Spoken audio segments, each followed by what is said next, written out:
Hello guys. चलिए मैं आपको एक ऐसा मसाला बना के दिखाती हूँ स्टफिंग, जिससे आप कम से कम तो 10 तरह के रेसिपी बना सकते हैं। तो ये देखिए हमने क्या किया, एक बाउल मटर ले लिया और एक बाउल मटर के साथ में हमने क्या किया, ये हाफ के जी आलू को हमने बॉईल करके मैश कर लिया है और इसे हमने पहले ग्राइंड कर लिया और दरदरा ग्राइंड किया। इसे हमें फाइन पेस्ट नहीं बनाना है, ये ध्यान रखना है कि फाइन पेस्ट नहीं बनाना है। तो ये लीजिए हमारा मटर तैयार हो गया और आलू भी तैयार है। तो अब देखिए कढ़ाई में हमने 2 टेबल स्पून ऑयल डाला। ऑयल डालने के बाद इसमें हमें सबसे पहले क्या करना है, हींग डालना है, क्योंकि हम मटर यूज कर रहे हैं। तो इसमें हम 1 पिंच हींग डाल देंगे। हींग डालने के बाद हमने क्या किया, 2 हरी मिर्च काट के डाल दिया। आप ज़्यादा भी डाल सकते हैं, आपके अपने टेस्ट के अकॉर्डिंग है। और हींग मिर्ची डालने के बाद इसी में हमने क्या किया, 1 इंच जिंजर को चॉप किया और उसे डाल दिया। अब इसे हमें अच्छी तरह से भूनना है। भूनने के बाद इसमें हमने ये 2 चॉप प्याज डाला। प्याज को हमने बिल्कुल बारीक काटा है और प्याज डालने के बाद अब हम इसे भूनेंगे थोड़ी देर। तब तक हमें भूनना है जब तक इसका कच्चापन निकल जाए और हल्का हल्का कलर चेंज हो जाए। तो 1 टेबल स्पून हमने इसमें गार्लिक का पेस्ट डाल दिया, यानी लहसुन का पेस्ट डाला।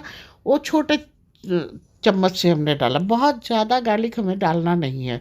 और इसे साथ में ही हमें भून लेना है ताकि उसका कच्चापन अच्छी तरह से निकल जाए। अगर लहसुन का कच्चापन अच्छे से नहीं निकलेगा तो टेस्ट बढ़िया नहीं होगा। तो ये देख लीजिए हमने क्या। और सबसे पहले अब हमें इसमें मटर को डालना है, क्योंकि मटर जो है वो कच्चा है, तो इसे अच्छी तरह से हमें भूनना है ताकि इसका भी कच्चापन निकल जाए। तो हमें सारे मटर को इसमें शिफ्ट किया और अच्छी तरह से भूनेंगे। ये ऐसा स्टफिंग तैयार होगा जिससे आप 10 तरह के का रेसिपी बना सकते हैं। पर चूंकि मैं 10 रेसिपी बना के दिखा नहीं सकती हूँ, मैं वैसा रेसिपी नहीं बनाती हूँ कि हड़बड़ हड़बड़ बनाया और दिखा दिया।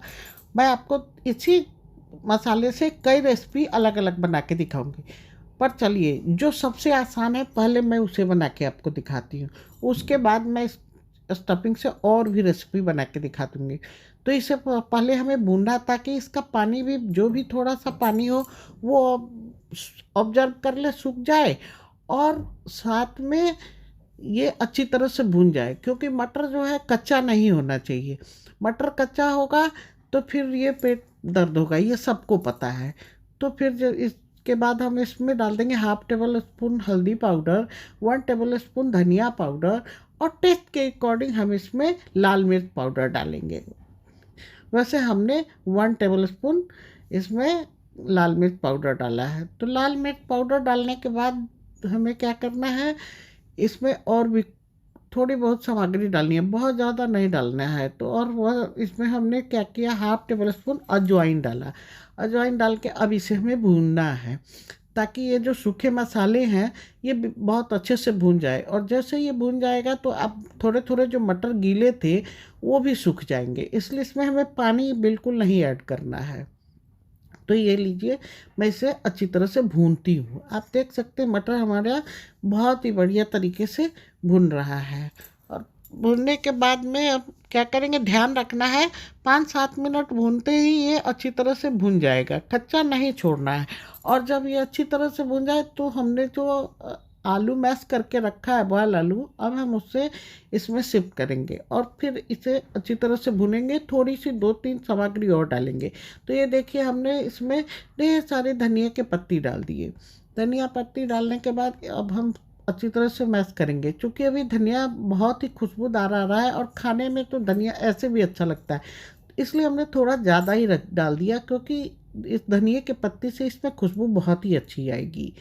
और अब हम इसे पेशेंसली भूनेंगे, वो भी बिल्कुल लो, मीडियम टू लो फ्लेम पे, हमें हाई नहीं करना। और इसे अच्छी तरह से मिक्स करना है और अच्छी तरह से इसे मिलाना है। आपने देखा होगा अभी तक हमने नमक नहीं डाला, और अब हम इसमें नमक डालेंगे, वो भी टेस्ट के अकॉर्डिंग। नमक डालने के बाद भी इसे हमें खूब बहुत ही अच्छी तरह से भूनना है। ध्यान रखना है इसे भूनने में हमें थोड़ी सी भी पेशेंस खोनी नहीं है, क्योंकि जितना बढ़िया भूनेंगे आपकी रेसिपी उतनी अच्छी होगी। और सबसे आसान रेसिपी मैं पहले बना के दिखाती हूँ। तो ये देखिए इसमें हमने क्या किया, इसके टेस्ट को बढ़ाने के लिए 1 टेबल स्पून हमने किचन किंग मसाला डाला। आप अगर किचन किंग नहीं डालते खाते हैं तो आप इसमें होममेड गरम मसाला भी डाल सकते हैं, या अपने टेस्ट के अकॉर्डिंग कोई भी गरम मसाला आप ऐड कर सकते हैं। पर इसमें किचन किंग का बहुत ही खुशबू अच्छा आता है। तो ये लीजिए हमने इसे ठंडा भी कर लिया निकाल के। और अब चलते हैं, सबसे पहले हम इसे 2 तरह के पराठे बना के दिखाते हैं। तो ये आटा तो सबको लगाने आता है, इसलिए मैं आटा लगा के नहीं दिखाई हूँ। और इसमें कोई मोयन नहीं पड़ा है, क्योंकि इसके आलू के स्टफिंग से ये ऐसे ही सॉफ्ट हो जाएगा। तो आटे में हमने कुछ भी नहीं डाला, केवल थोड़ी सी नमक डाली थी और बिल्कुल सिंपल तरीके से हमने आटा लगाया। तो अब मैं आपको 2 तरह से पराठे दिखाती हूँ। एक पराठा तो मैं आपको बटर वाल के साथ जब हम चूल्हे पे सेकते हैं, और एक हम तवे पे तेल लगाएंगे। दोनों मैंने पहले ही बता दिया।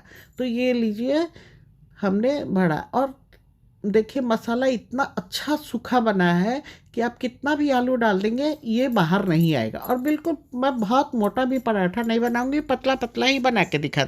इसमें आटे की मात्रा कम होगी और आलू अच्छा बड़ा होगा। नहीं तो बहुत लोग क्या करते हैं, बोलते हैं आलू पराठा बनाए हैं और तोड़ो तो अंदर आलू नज़र ही नहीं आता। तो ये लीजिए हमने पहले एक बनाया और हम अभी से बेलते हैं। तो देखिए मैंने किस तरीके से भरा, वो आपके अपने अकॉर्डिंग आप जैसे स्टफिंग डालना चाहें वैसे डालें। और इसे हमने अच्छी तरह से बेल लिया। और ये देखिए हमने 2 पराठे बेल के पहले तैयार किया। और अब चलते हैं हम तवा की तरह। अब पहले इसे 2 तरह से बना के दिखाते हैं। सबसे पहले जो पराठा हमने डाला है इसे उलट पलट करके हमें सेकना है, और बिल्कुल लो फ्लेम पर हमने डाला है। तवा पहले से गर्म हो गया, तो अब हम इसे उलट पलट के सेकेंगे।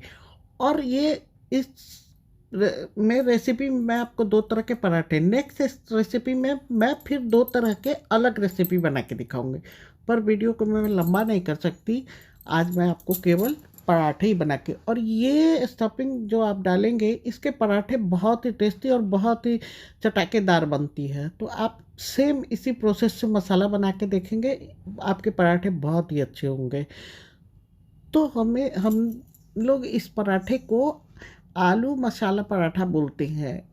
एक आलू पराठा बोलते हैं जिसको हम कच्चा मसाला तैयार करते हैं, और ये आलू मसाला पराठा बोलते हैं। तो ये लीजिए हमने इसे दोनों तरफ से सेका, और इसके बाद हम अब इसे उठा के चूल्हे के ऊपर सेकेंगे। बिल्कुल गैस के ऊपर हम सेकेंगे, और ये अच्छी तरह से फूला फूला भी हो जाए। देख सकते हैं ये तवा पर ही हल्का हल्का फूलने लगा। तो अब हम इसे तवे को हटा के गैस के ऊपर करारा करेंगे, दोनों साइड से अच्छी तरह से सेकेंगे। ये बिल्कुल करारा करारा सा फूल के हो जाएगा। तो अब देख सकते हैं ये बहुत ही अच्छे से फूल गया। और अब आप पहला पराठा तैयार है। आप इसे बटर के साथ सर्व कर सकते हैं। जो घी बटर नहीं खाते हैं वो ऐसे भी खा सकते हैं, इसमें बिल्कुल सॉफ्ट तैयार होगा। तो ये लीजिए हमारा पहला पराठा बनके तैयार हो गया। और फ्रेंड्स मैं आपको अभी इसे पराठे को बटर के साथ सर्व कर देती हूँ, आप लोग खा लो। तो इस प्रकार आप लोगों को हमारी रेसिपी कैसी लगती है प्लीज़ कमेंट सेक्शन में ज़रूर बताएं। और जो लोग नए देख रहे हैं वो हमें सब्सक्राइब ज़रूर कर ले। तो ये लीजिए पराठे और बटर। और नेक्स्ट पराठा मैं आपको तवे पर सेक के दिखा दूँगी। तो ये नेक्स्ट पराठा, और ये भी बिल्कुल बॉल की तरह फूल जाएगा। तो ये नेक्स्ट पराठा हमने तवे पे डाला, और इसे उलट पलट करते हुए हम इसमें घी तेल आप जो भी लगाना चाहें, या रिफाइंड ऑयल आपकी इच्छा। मैं इसमें ये देसी घी डाल रही हूँ, क्योंकि आजकल देसी घी से पराठे बहुत ही अच्छे लगते हैं। वैसे सरसों तेल के भी पराठे बनते हैं, आपकी अपनी इच्छा। आप जो भी पराठे में डालना चाहे सरसों तेल, रिफाइंड या घी, आप उससे सेक सकते हैं। और देखिए ये पराठे मैं दबा के बनाती हूँ, और पतले पतले पराठे पर बिल्कुल अच्छी तरह से ये फूल जाएगा। तो ये लीजिए हमारा दूसरा पराठा भी बिल्कुल फूल के तैयार हो गया है। और अब हम गर्मा गर्म इसे सॉस चटनी के साथ सर्व कर देंगे। अचार दही आप जिससे इच्छा हो उससे खाएं।